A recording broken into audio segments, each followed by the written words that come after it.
नमस्कार। एजीसीएनएन न्यूज पर आपका स्वागत है। मैं हूं वनीसा राणा। प्रस्तुत है आज का मुख्य समाचार। शहजाद पूनावाला बोले, तृणमूल कांग्रेस की प्राथमिकता अपराधी बचाओ, डॉक्टर डराओ। कोलकाता के आरजी कर मेडिकल कॉलेज में लेडी डॉक्टर से रेप और मर्डर की घटना पर बीजेपी के प्रवक्ता शहजाद पूनावाला ने कहा कि तृणमूल कांग्रेस की प्राथमिकता अपराधी बचाओ, डॉक्टर डराओ है। पूनावाला ने कहा कि अपराधी मत पकड़ो लेकिन सबकी जुबान चुप करा दो। पश्चिम बंगाल सरकार ने 44 डॉक्टर के ट्रांसफर का आर्डर दे दिया था, लेकिन भाजपा के प्रेशर में ये तालिबानी आर्डर वापस लिया गया। ममता बनर्जी की सरकार जो लार्जर कॉन्स्पिरेसी है, उसको मिटाने की कोशिश कर रही है।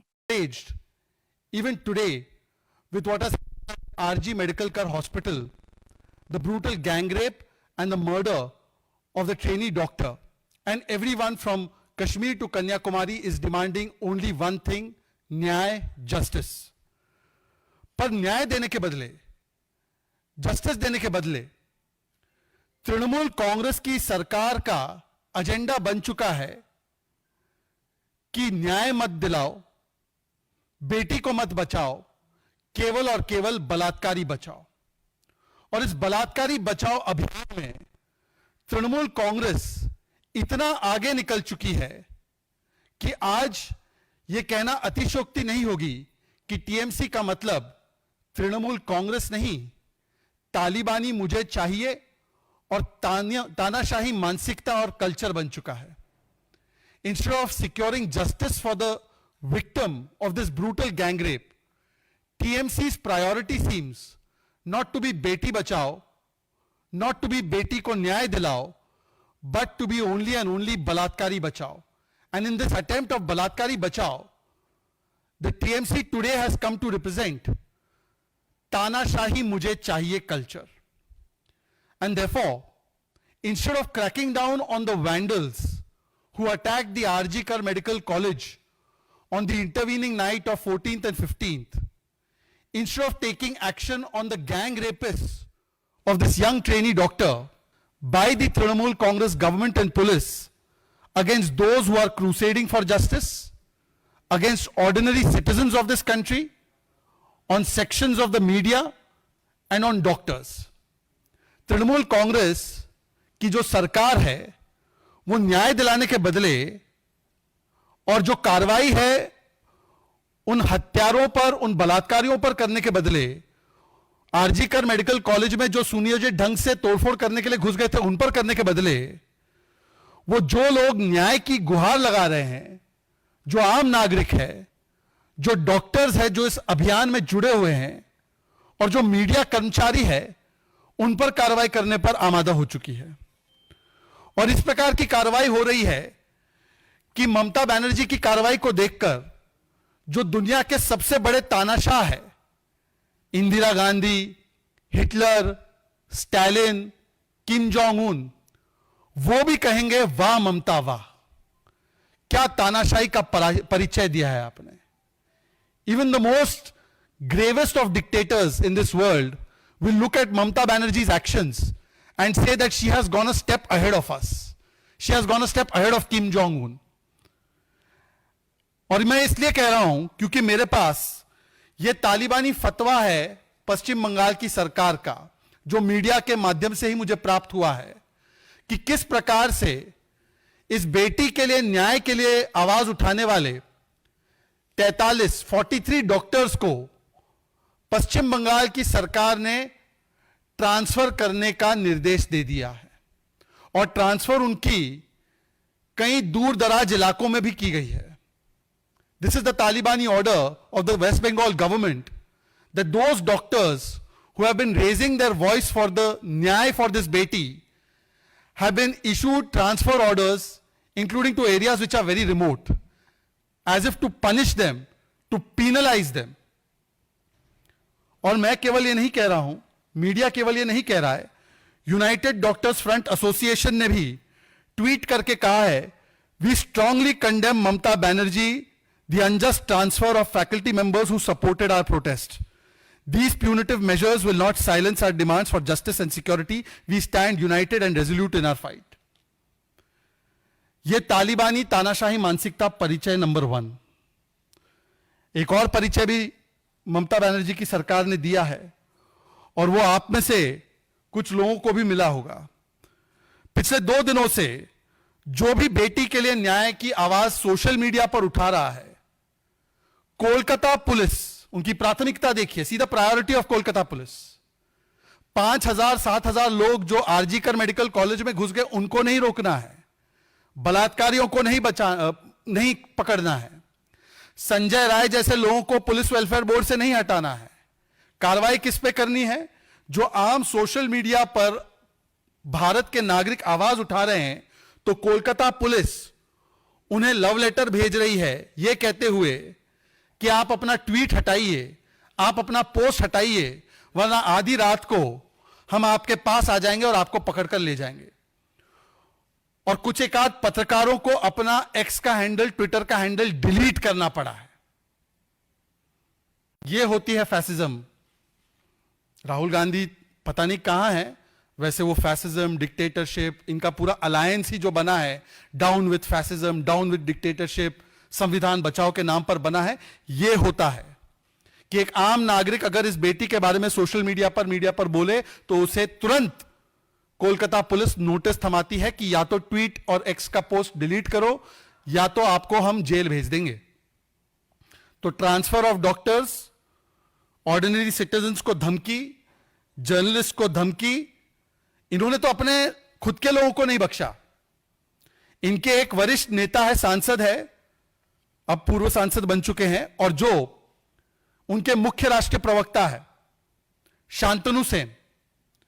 शांतनु सेन ने संदीप घोष, जो ये प्रिंसिपल है जिसके प्रति तृणमूल कांग्रेस इतनी उदार थी कि 4 घंटे में उसे आरजी मेडिकल कॉलेज से हटाकर नेशनल मेडिकल कॉलेज का प्रिंसिपल, मतलब और भी बड़े कॉलेज का प्रिंसिपल बना दिया। हालांकि उसका रोल कितना संदिग्ध था कि सीबीआई ने उसे जांच के लिए बुलाया है, और आज भी संभवतः बुलाया है जांच के लिए और सवाल जवाब करने के लिए, परंतु यह तो चीफ गेस्ट ऑफ ऑनर था बंगाल सरकार का। 4 घंटे में उसको पोस्टिंग मिल गई। तो ऐसे संदीप घोष पर शांतनु सेन ने बोला है कि इसके खिलाफ बहुत सारी कंप्लेंट्स थी, पता नहीं इसको क्यों बनाकर रखा था।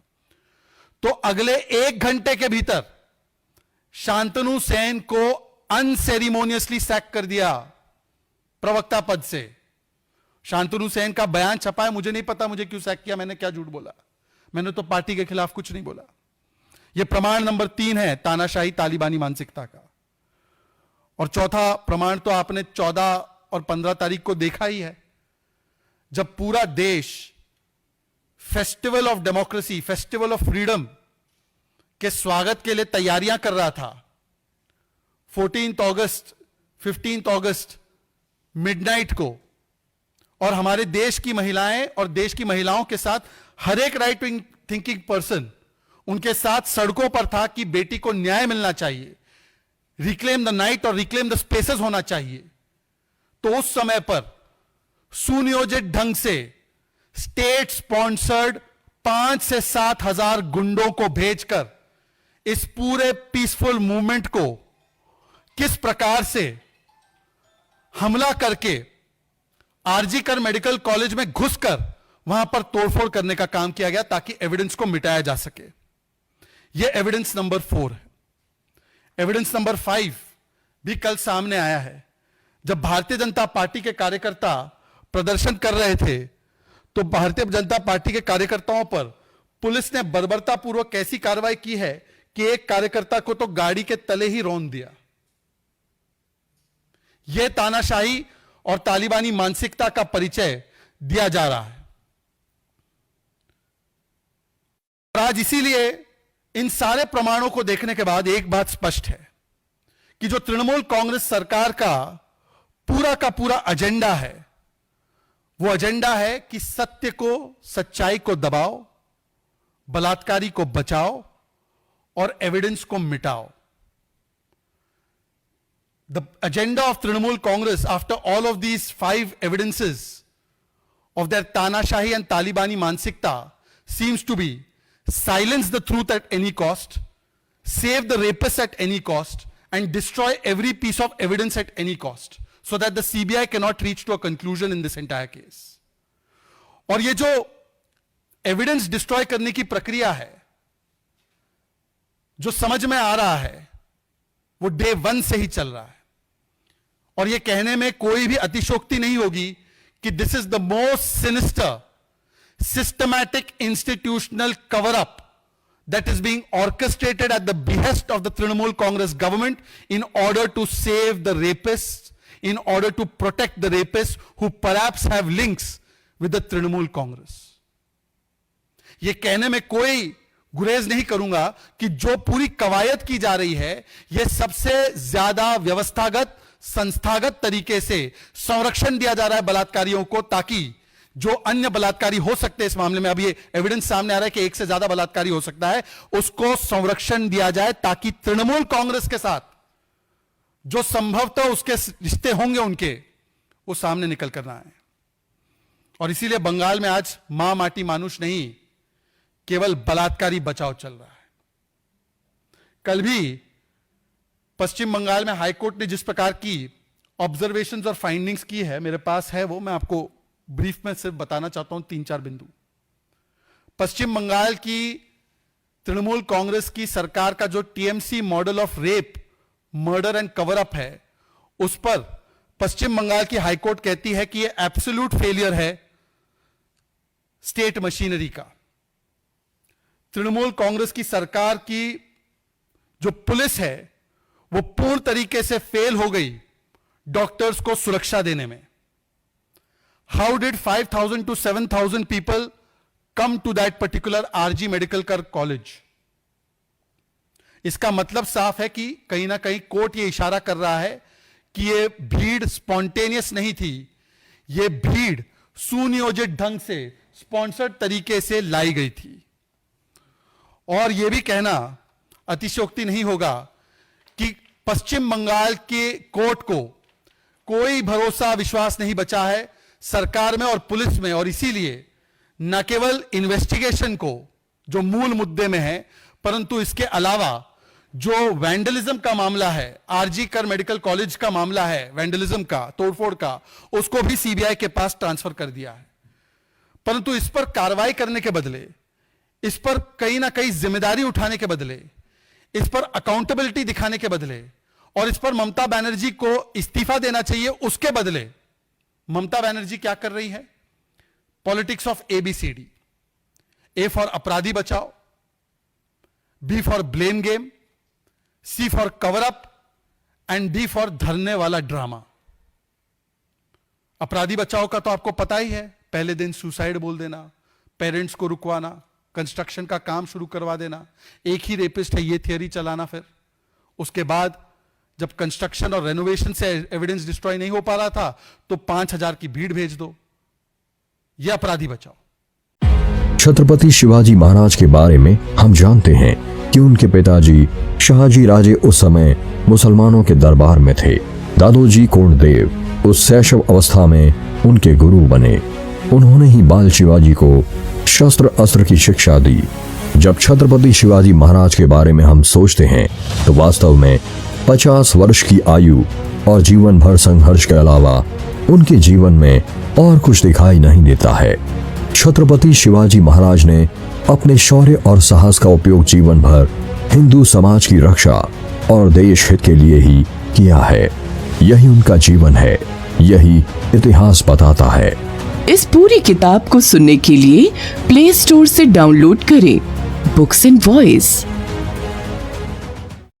फिर ब्लेम गेम, और ब्लेम गेम में जिस प्रकार से बाम और राम, यहां पर भी प्रभु श्री राम को इन्वोक करके, यहां पर भी प्रभु श्री राम को लाकर जिस प्रकार से एंटी हिंदू मानसिकता तृणमूल कांग्रेस की लगातार रही है, उसका भी परिचय देने का काम किया गया वोट बैंक की राजनीति के नाम पर, ताकि इस मामले को भी सांप्रदायिक रूप दिया जा सके और इसमें भी बंटवारे के बीच बोए जा सके।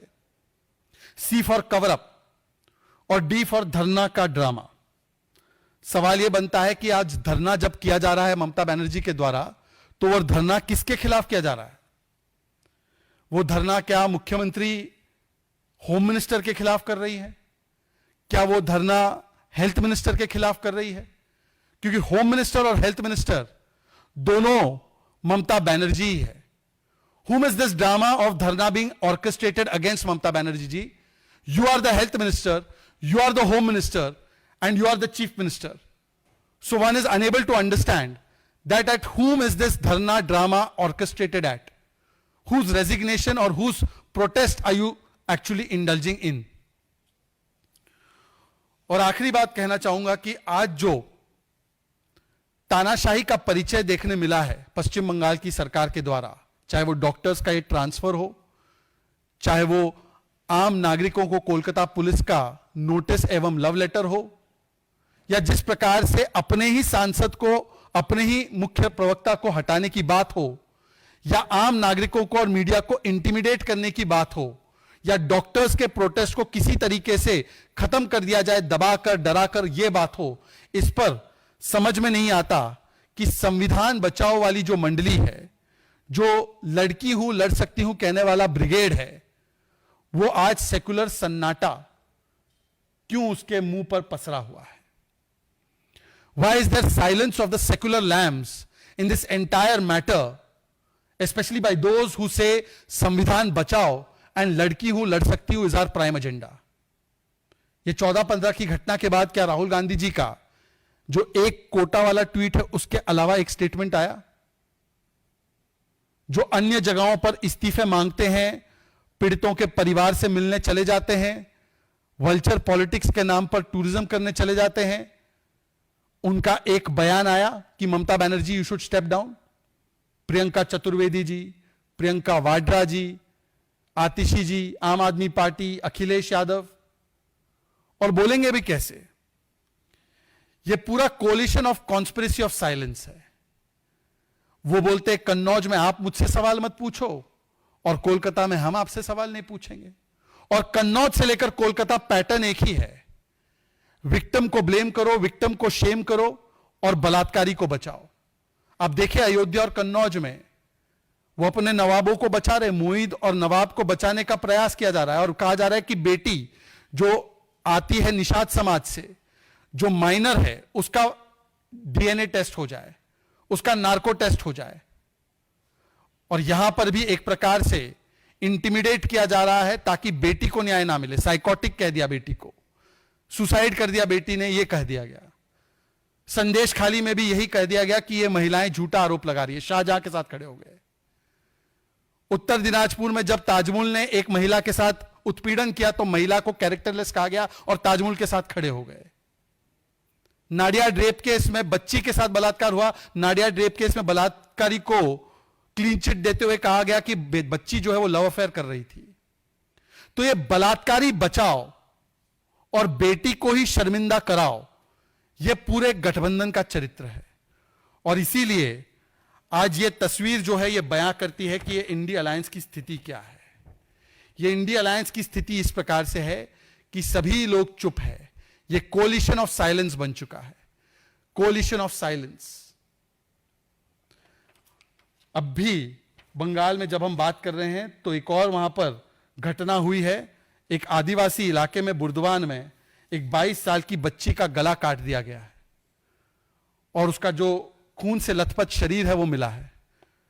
मुझे लगता है कि इसके बाद भी जब पश्चिम बंगाल महिलाओं के लिए लगातार सबसे असुरक्षित जगह बनती जा रही है, आज भी अगर ममता बनर्जी जिम्मेदारी उठाने के बदले उनकी प्राथमिकता यह है कि मीडिया को डराओ, डॉक्टर्स को डराओ धमकाओ, आम नागरिकों को डराओ धमकाओ, तो ऐसा लगता है कि रविंद्रनाथ टैगोर जी ने तो एक बार बंगाल के विषय में कहा था, भारत के विषय में कहा था कि where the mind is without fear and the head is held high. जहां मन भयमुक्त है और मस्तिष्क ऊंचा रहता है। आज अफसोस के साथ यह कहना पड़ रहा है कि ममता बनर्जी के बंगाल में आज महिलाएं भय में जी रही है और मस्तिष्क को छुपाते हुए जी रही है। हम मांग करते हैं कि ममता बनर्जी में अगर नैतिकता का कुछ भी अंश बचा है तो उन्हें इस्तीफा देना चाहिए और राहुल गांधी, प्रियंका वाड्रा और तमाम इंडिया अलायंस के नेताओं को अपनी ये लॉन्ग स्टैंडिंग चुप्पी छोड़नी चाहिए। आपके कोई सवाल होंगे तो जरूर सवाल पूछिए।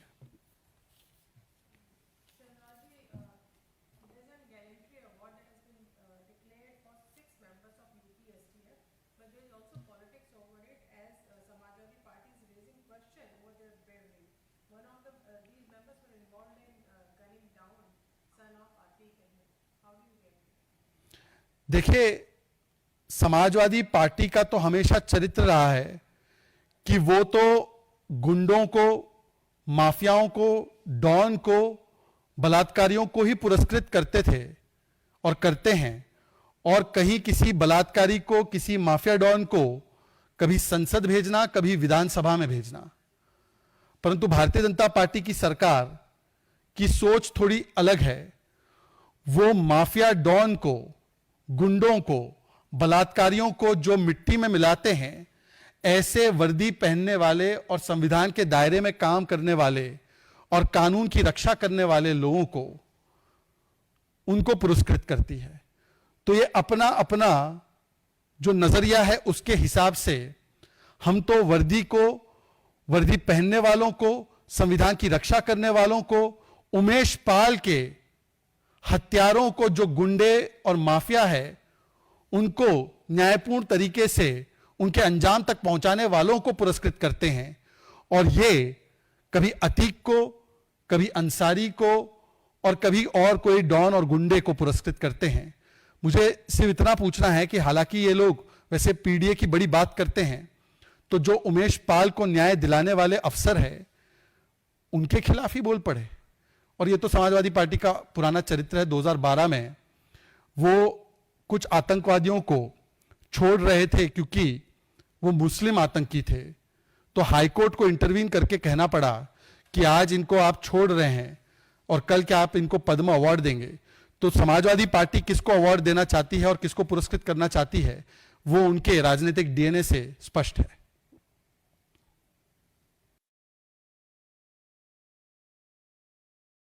किसी और का कोई सवाल होगा तो बताना।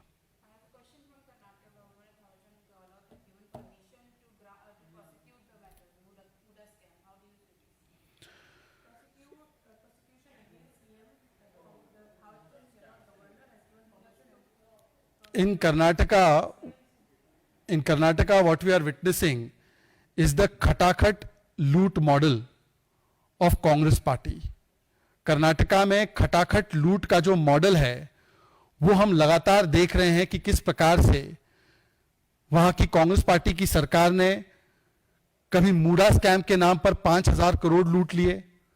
जिस प्रकार से वहां पर मूडा स्कैम में पता चला है कि मुख्यमंत्री की धर्मपत्नी से लेकर उनके ही साथियों को बड़ी बड़ी प्राइम प्रॉपर्टीज दी गई और एससी एसटी ओबीसी समाज को वंचित रखा गया।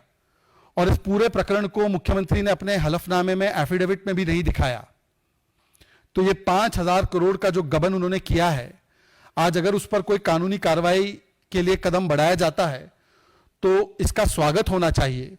परंतु दुख की बात यह है कि कांग्रेस पार्टी जो कर्नाटका में जब से आई है, तब से इस प्रकार की लूट मचा रखी है कि कभी मूडा स्कैम, तो कभी वाल्मीकि स्कैम। अब वाल्मीकि स्कैम में भी 180 करोड़ की लूट मचाई है। वहां पे एक अफसर ने आत्महत्या की है और वो अफसर ने आत्महत्या करते वक्त मंत्री का नाम भी लिया है। और कांग्रेस की सरकार इतनी बेशर्म है, इतनी निर्लज है कि उन्होंने कहा कि स्कैम तो हुआ है पर ये 180 करोड़ का नहीं, ये 90 करोड़ का स्कैम है।